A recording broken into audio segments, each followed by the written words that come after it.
Hongereni sana kwa mradi ule wa Mama Samia Legal Aid.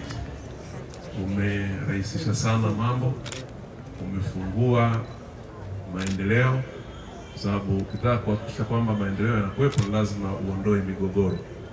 Na sehemu kubwa ya mambo mliokuwa mnayafanyia kazi ni yale ya migogoro. Kwa sababu kama ni kesi zilikuwa ziko tayari mahakamani, lakini migogoro kuibadilisha kwenda kwenye kesi huwa ni shida. Ndio watu management ya kesi ikishakuwa ni mgogoro mostly lazima uamuliwe administrative.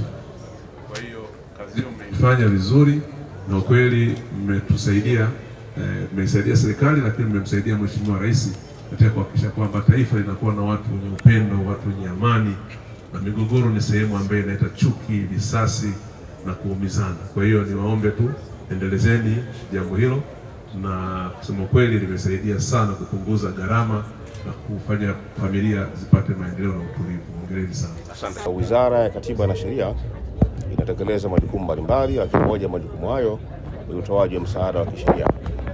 Jukumu hili la utoaji wa msaada wa kisheria linatekelezwa kwa mujibu wa sheria ya msaada wa kisheria sura ya 21, na kupitia sheria hii tunajikita zaidi kutoa msaada wa kisheria kwa wananchi wenye uhitaji, wale ambao hawawezi kumudu gharama za mawakili, wale ambao hawawezi kumudu gharama za kuandaa nyaraka za kisheria.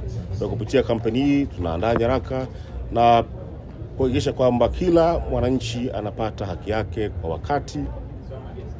Na ili kutekeleza hili jambo kwa ufanisi, tumezindua kampeni maalum inayokwenda kwa jina la kampeni ya msaada wa kisheria ya Mama Samia, au kwa Kiingereza Mama Samia Legal Aid Campaign, ambapo hadi sasa tayari tumeshafikia mikoa yote ya Tanzania bara 26, lakini pia kampeni hii imetekelezwa Zanzibar, katika mikoa yote 5 ya Tanzania Zanzibar, na takribani wananchi milioni 3 wameshafikiwa kwa upande wa Tanzania bara na Tanzania Zanzibar.